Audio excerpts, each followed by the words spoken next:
Le thème que vous m'avez demandé d'aborder en introduction, c'est entreprise et droits humains, quels enjeux? Alors, bien que j'ai 20 minutes et non pas 8, ce Oui, qui est un privilège, je l'ai bien compris, ce sera quand même très difficile de traiter de façon extensive un tel thème. D'autant non seulement difficile, mais en plus inutile parce que vous allez consacrer votre journée pour l'essentiel à cette question. Mais au vu du programme, j'ai remarqué que vous allez concentrer vos débats sur les nouveaux enjeux pour les entreprises. Nouveaux enjeux pour les entreprises, ces nouveaux enjeux qui sont essentiels et qui vont être développés tout au cours de la journée. C'est donc vers deux autres enjeux que j'ai choisi de porter mon attention dans ces propos introductifs. Deux enjeux pour deux catégories, vous allez le voir, essentielles sur ces sujets qui sont d'une part les victimes et d'autre part les États. Donc, deux points que je traiterai successivement, ces enjeux pour les victimes et ces enjeux pour les États, laissant à la journée le soin de développer de façon très détaillée les enjeux pour les entreprises. Premier point, donc, les enjeux pour… merci. Les enjeux pour les victimes, on en est donc au slide 3. Hein, merci. Enjeux pour les victimes, c'est quand même à elles, je pense, qu'il faut penser en tout premier lieu dans une journée comme celle-ci. Et quand on revient à l'origine des débats, et plus spécifiquement au drame du Rana Plaza, le drame du Rana Plaza a eu cette répercussion, a eu cette envergure, a eu ces conséquences très importantes dont on peut se réjouir aujourd'hui quant aux conséquences, parce que en termes humains et en termes de bilan humain, ça a été épouvantable. Pour mémoire, 1129 morts, 2500 blessés dans l'écroulement de cet immeuble au Bangladesh en 2013. Et c'est ces victimes qui ont déclenché donc cette réaction internationale qui va se poursuivre pour aboutir à notre réflexion d'aujourd'hui. Et c'est ces victimes, donc, que je souhaite remettre au cœur du débat dans l'approche sur les enjeux de ce thème, entreprise et droits humains. Aujourd'hui, les différents textes prennent en compte les victimes de deux façons. Tout d'abord, dans une approche a posteriori, dans une approche d'indemnisation, ce qui est une approche très classique pour le juriste. Je m'intéresse aux victimes en me demandant comment je vais l'indemniser à la suite de son préjudice. Mais cette approche d'indemnisation n'est évidemment pas du tout satisfaisante, jamais, et en particulier quand on parle de dommages qui sont des dommages d'atteinte à la vie, d'atteinte au corps humain, et donc l'indemnisation n'est pas du tout l'approche suffisante, elle est nécessaire, mais elle n'est pas suffisante, et doit être combinée avec une approche de prévention. Alors, c'est à cette double ambition que les différents textes se sont attelés jusqu'à présent. Si vous voulez bien passer au slide suivant, s'il vous plaît. Et pour rappel, rappel sur cette loi que tous a en tête, que tout le monde connaît, cette loi vigilance du 29 mars 2017, cette loi française, cette loi qui s'applique dans les groupes qui ont leur siège social en France et qui ont au moins 5000 salariés dans l'ensemble du groupe si l'ensemble des filiales sont sur le territoire français, ou 10 000 salariés dans l'ensemble du groupe si certaines filiales sont à l'étranger. Diverses formes sociales visées, mais je ne m'arrêterai pas sur ces éléments très techniques, juste pour donner une indication sur cette loi vigilance donc qui couvre des groupes d'une taille très significative. Et on considère que, j'ai donné ces chiffres sont toujours sujets à contestation, j'expliquerai tout à l'heure pourquoi. On considère qu'en 2021, 263 sociétés étaient concernées. 44 n'ayant pas à cette date de plan de vigilance. Et pour mémoire, j'ai donné les chiffres de 2020, 265 sociétés concernées, 72 sans plan de vigilance. Donc, une loi qui a un champ d'application sur les grands groupes, qui touche à peu près 260 grands groupes, qui vise à quoi? En quoi participe-t-elle à cette démarche de prévention que j'évoquais tout à l'heure? Slide suivant, s'il vous plaît. Les risques visés sont au cœur de nos sujets d'aujourd'hui, les atteintes graves envers les droits humains, liberté fondamentale, santé, sécurité des personnes, ainsi que l'environnement. Et ce qui nous intéresse plus particulièrement dans nos échanges du jour, ce sont les droits humains. Les droits humains, et même si l'expression semble large, en fait, on a de nombreuses sources pour préciser, et en particulier toute la jurisprudence de la Convention européenne des droits de l'homme qui nous permet de savoir quels sont les droits humains et de façon plus particulière les droits humains qui concernent les entreprises, qui sont donc au cœur de cette loi vigilance. J'ai donné quelques exemples, l'interdiction de l'esclavage, du travail forcé, le droit à la liberté, à la sûreté, droit au respect de la vie privée et familiale, liberté de pensée, conscience, religion, liberté de réunion, d'association, interdiction de discrimination, protection des biens, etc. Donc, beaucoup de droits humains qui rentrent dans le champ de cette loi et donc dont les entreprises, en application de ce texte, doivent prévenir les atteintes graves. Et on voit donc très présent cette démarche de prévention qui est recherchée par la loi, d'autant plus que la société doit le faire pour elle-même, pour les filiales qu'elle contrôle directement ou indirectement, et pour l'activité de ses sous-traitants et fournisseurs avec lesquels elle entretient une relation commerciale établie. Donc, ambition large, focalisée sur les droits humains, démarche de prévention. Qu'est-ce qu'elle doit en faire? Slide suivant, s'il vous plaît. Qu'est-ce qu'elle doit en faire? L'entreprise, elle doit publier un plan. Un plan, et c'est de ces plans dont on va beaucoup parler aujourd'hui, un plan qui a vocation à être élaboré en association avec les parties prenantes. Bon, ça, c'est un vœu, cette vocation à être élaborée. Et ce qui est obligatoire, parce que j'essaye d'aller à l'essentiel, ce qui est obligatoire, c'est que ce plan ait le compte-rendu de sa mise en œuvre effective doivent être rendus publics.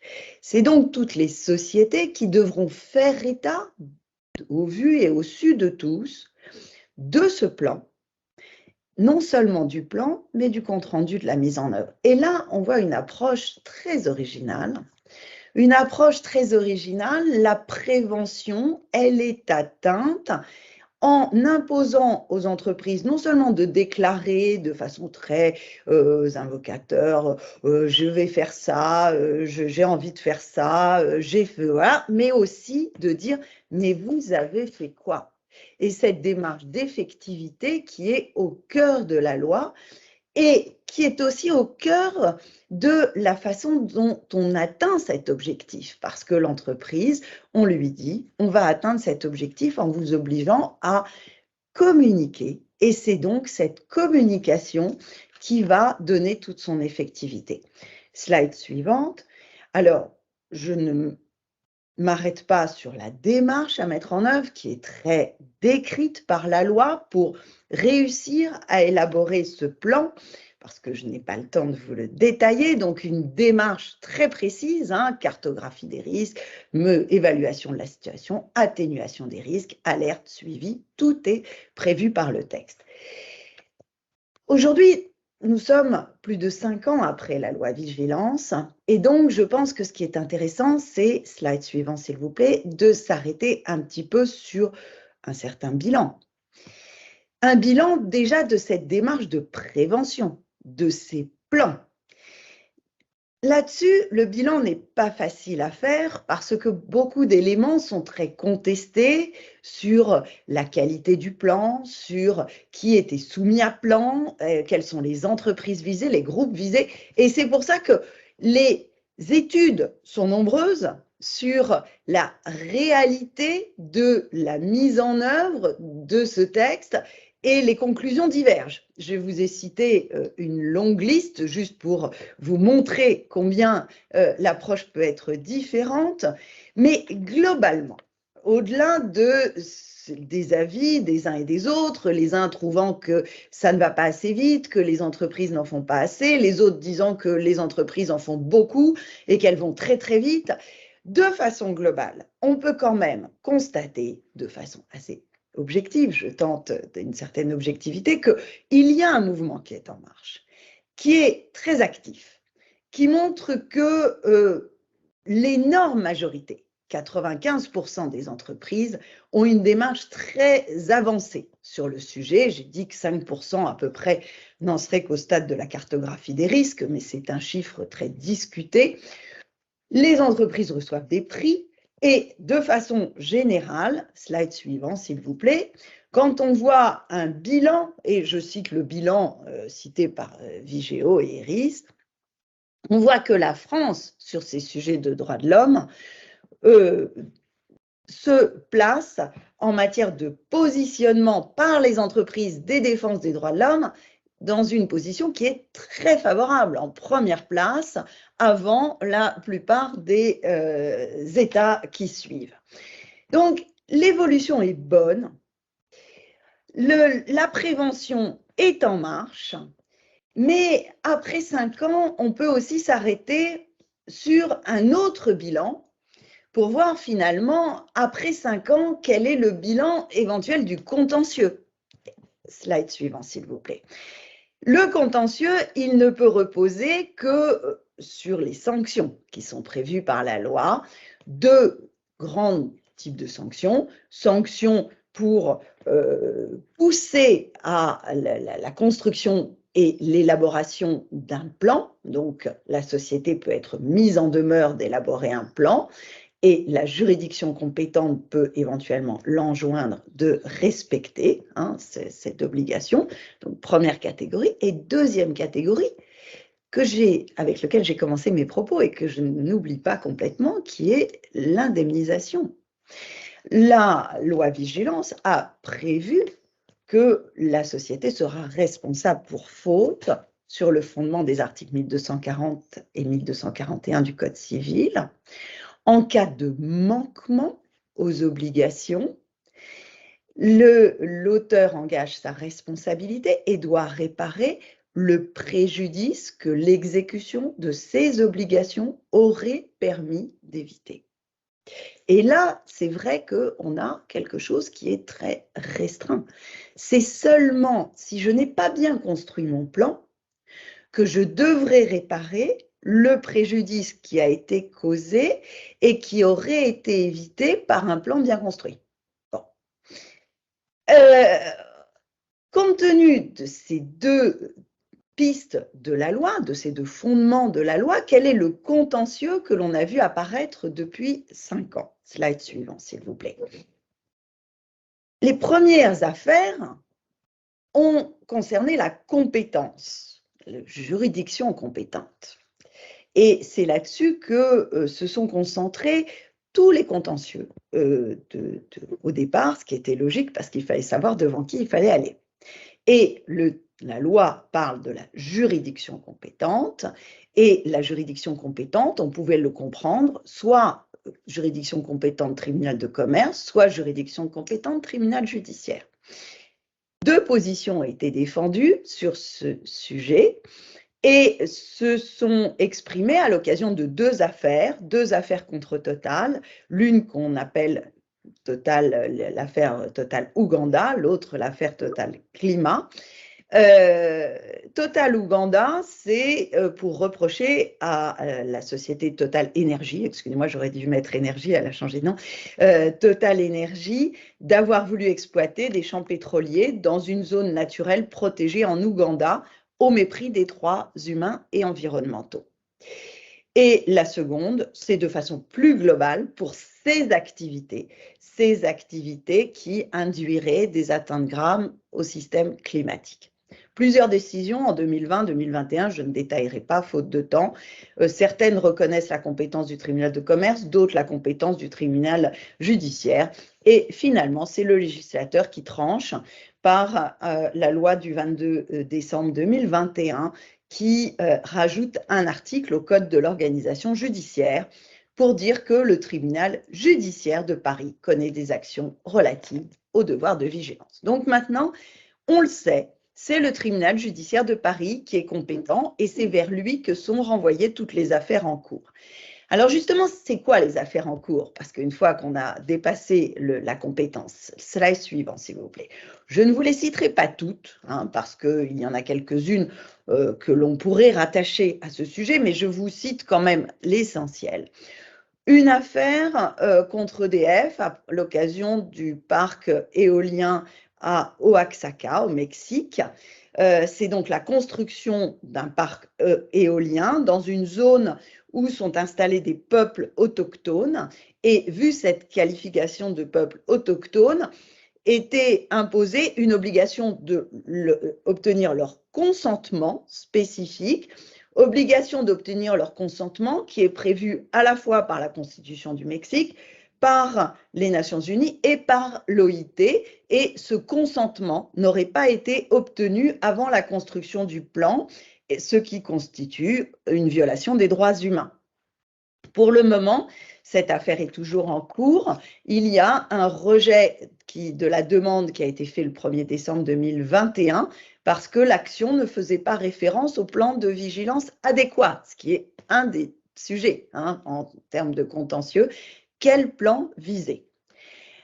Ce qu'on voit, c'est que là, c'est une atteinte aux droits humains et ce qui est contesté, c'est le plan. Autre action, slide suivant s'il vous plaît, c'est une action qui est engagée contre Suez suite à une crise sanitaire à Osorno, au Chili, où 2000 litres de pétrole ont été déversés dans une usine d'eau potable, ce qui a, comme vous l'imaginez, contaminé l'ensemble du réseau. Et cette contamination a entraîné diverses atteintes aux droits humains, atteinte à l'intégrité physique et psychique des personnes, droit à la préservation de la santé, droit de vivre dans un environnement sain et évidemment droit à l'eau. Et là encore, ce que l'on voit pour aller à l'essentiel, c'est que ce qui a été demandé, c'est une modification du plan de vigilance. Là encore, l'action se focalise sur le plan et la rédaction du plan. Et c'est cette modification du plan de vigilance qui a été demandée dans le cadre d'une assignation devant le tribunal judiciaire de Nanterre. Qui affaire encore en cours, qui va être jugée par le tribunal judiciaire de Paris compte tenu de l'évolution législative. Troisième illustration et dernière, une assignation, slide suivant s'il vous plaît, une assignation en mars 2021 contre le groupe Casino. Là, c'est donc pour des ventes en Amérique du Sud de produits à base de viande bovine. Or, cette viande bovine était issue d'abattoirs qui s'approvisionnaient dans des zones dans lesquelles il y avait une déforestation et ces zones étaient la propriété de populations du même type que celles qu'on évoquait tout à l'heure, c'est-à-dire des populations indigènes, c'était des terres ancestrales. Et là encore, il y a une atteinte aux droits humains par le fait que ces animaux étaient élevés sur ces terres-là, aussi atteinte à l'environnement. Et là encore, ce qui est attaqué, c'est le plan de vigilance de Casino. C'est le plan de vigilance de Casino qui n'aurait pas suffisamment pris en compte cette situation et intégré la Colombie compte tenu de son taux de déforestation extrêmement important. Donc, ce qu'on voit pour conclure sur ces contentieux, c'est que l'angle, c'est toujours le plan, le plan, le plan. Et pourquoi pas l'indemnisation ? Pourquoi pas l'indemnisation? Parce que, on l'a vu, les termes de la loi sont quand même très exigeants et juste parce que vous allez certainement en parler, j'ai voulu citer, slide suivant s'il vous plaît, le projet de directive qui va être au cœur de vos débats, qui a été transmis le 24 mars 2022 et qui comprend un article responsabilité civile, l'article 22. Et cet article, il dit que les États membres veillent à ce que les entreprises soient tenues responsables des dommages, donc voilà, on est dans l'indemnisation, si elles n'ont pas respecté les obligations prévues aux articles 7 et 8. Et c'est quoi ces obligations? C'est la prévention, l'atténuation des risques, c'est le plan.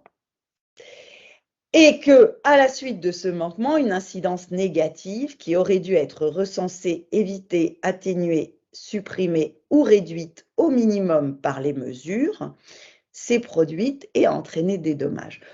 Donc on est dans quelque chose qui est assez proche de la logique de la loi française. Et pour conclure sur ce premier point, ne vous inquiétez pas, le deuxième va être très rapide, on voit que pour les victimes, la loi française a été une très grosse évolution parce qu'elle a posé cette responsabilité des groupes. C'était une révolution pour un spécialiste du droit des sociétés que je suis. Ça a été difficile de m'en remettre. Mais elle n'a pas surmonté des difficultés que l'on voit et qui font que finalement les victimes sont toujours un petit peu en attente. Et ces difficultés, c'est compliqué pour un tribunal judiciaire, à mon avis, de les surmonter à l'avenir. Alors, 2 mots. Slide suivant sur les enjeux pour les États. Les enjeux pour les États, bah, c'est très simple, il n'y a pas grand-chose à dire. Slide suivant. Quel est le constat? Le constat, c'est que le Rana Plaza, ça se passe au Bangladesh, l'immeuble s'écroule au Bangladesh, ce sont des lois qui sont issues du Bangladesh et des victimes du Bangladesh, tout est au Bangladesh et c'est les sociétés européennes, occidentales, à qui on va demander de réagir grâce à des lois occidentales. Mais c'est quand même, de façon globale, une démarche qui est très interpellante. Pourquoi avoir cette démarche? Parce que les règles locales sont totalement inefficaces. Spécifiquement au Bangladesh, il y a des conflits d'intérêts énormes dans l'État, au Parlement, dans la justice. Les conventions internationales, quand elles sont ratifiées, ne sont pas appliquées.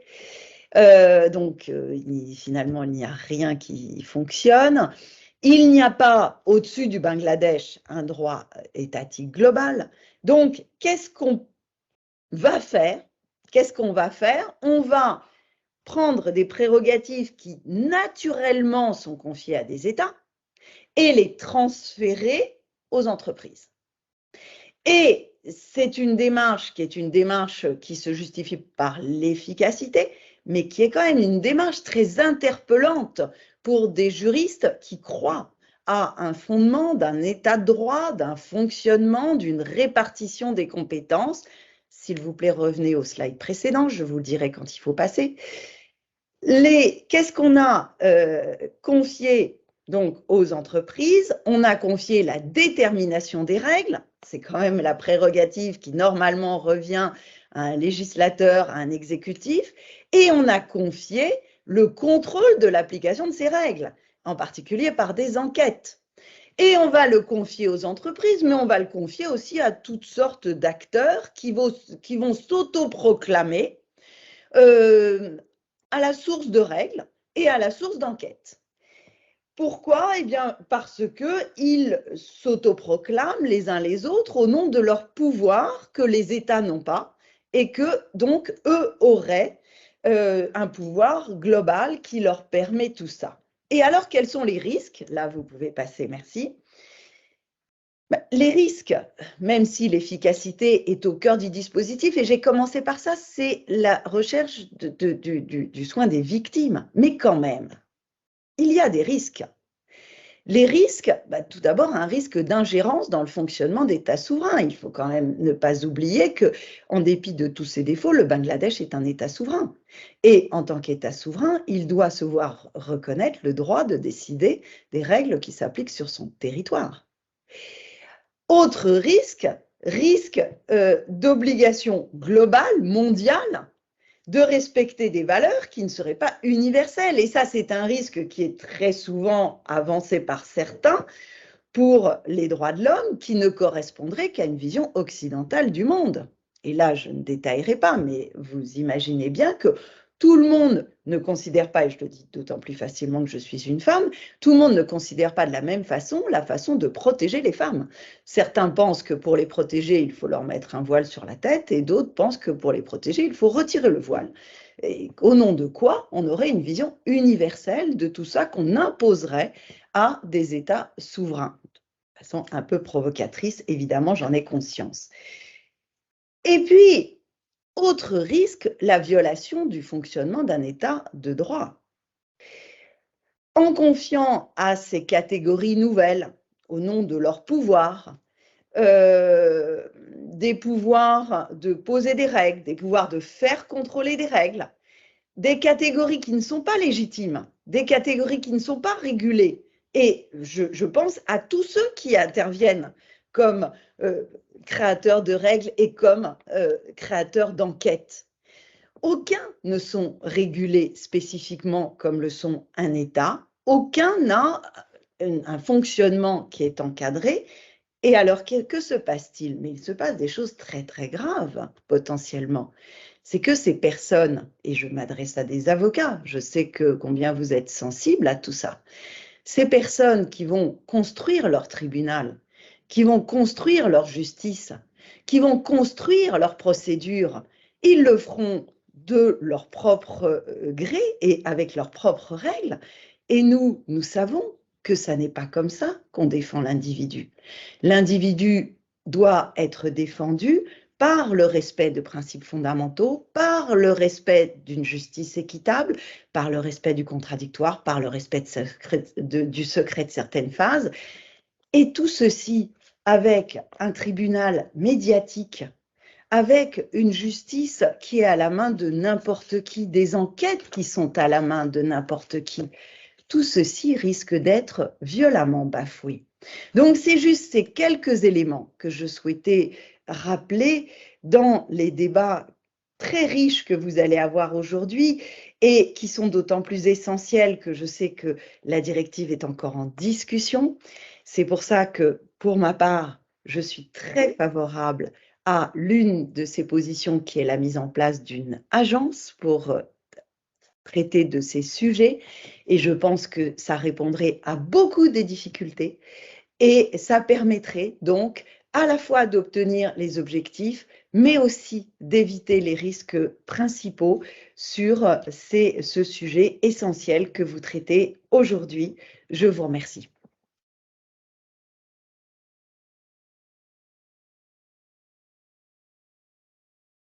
Tiens, vous remercie particulièrement pour cet exposé tout à fait intéressant et qui, évidemment, introduit nos débats de la journée. Et vous avez, je pense, mis en évidence effectivement les difficultés et ce que l'on peut attendre, bien évidemment, de cette proposition de directive et notamment sur la question, effectivement, de la création de cette agence.